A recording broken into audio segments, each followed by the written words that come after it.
Okay.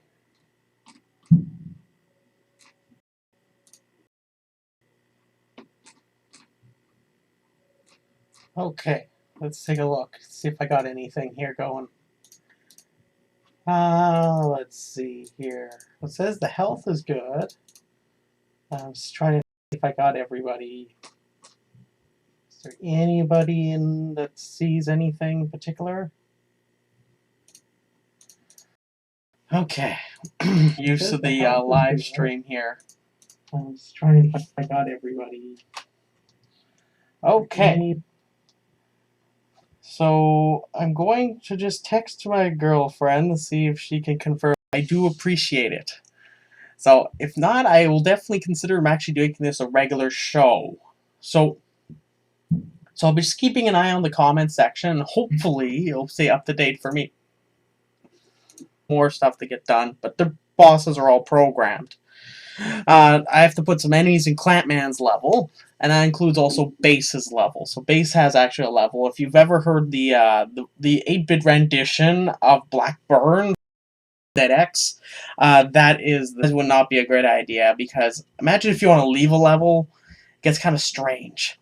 But the key thing is that there's going to be some fun things with that. So hopefully that will increase the replayability of it, because there's kind of branches when it comes to how the ending comes out. So there's two possible endings: Facebook page or on DeviantArt. I put a screenshot of I did on the DeviantArt, but my girlfriend put it on the Facebook one for the first Wily boss fight. So check that out; it's rather neat.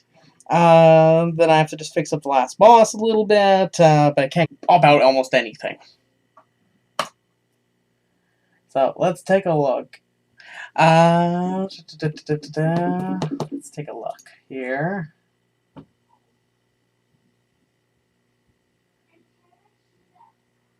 So I'm trying to figure out and see what I got going on here. Just need to make sure that there's actually stuff going on. Because the last thing we need is nobody actually seeing the video, which would be just annoying. So let's see here. How people implement fan games when it comes to Mega Man fan games, and at least my opinions on them. Now I like to think of myself as a mentor in the sake of how to make a Mega Man fan game, but I don't want to be somebody that imposes their opinion to say, hey, look, this is the be-all end-all. But I think it personally is it's some things that you should target this one, but it's also in fan games as well. Mega Man Unlimited is included in this whole thing. Is the exemption of the Mega Buster. Now, why? Why is that important? Well, in Mega Man 4, they introduced that feature, and then it introduced a new paradigm to how you can use your Buster and make the series go back to what roots it had, and instead you got rid of all these additional gameplay mechanics that you could have taken advantage of instead. Now, let me give you a good example of a fan game that... But, anyways, I don't see anything, so let's go to number 2. Number 2. Now, this one is one that is a little bit more controversial, something I believe in as a game developer, is number 2, Be Fair. Now, it's all over the place on every level. MMU, looking at you, but I still like it, but yeah. That's just one criticism of that game in particular, but that's one example, is maybe incorporate more gameplay mechanics that are fun to the person that's playing it, as simple. And then when you get to the end of the game, you can test all of these different elements. So if I have a level, say, I don't know, think of like something like my game, Clampman. It has treadmills, crushers.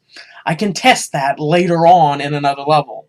And since I don't include it in any other level, then I know for a fact it won't know number 2 we had.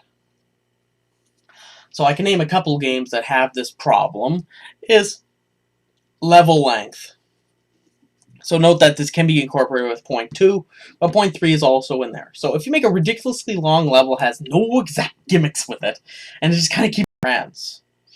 So I think that that element is really important. Being simple.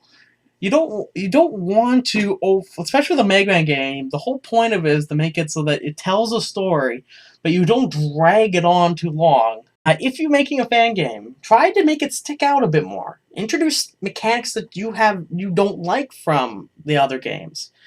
So if you don't find yourself having to replicate the exact same behavior as the original game, try to incorporate elements that you liked and what you didn't like about the game.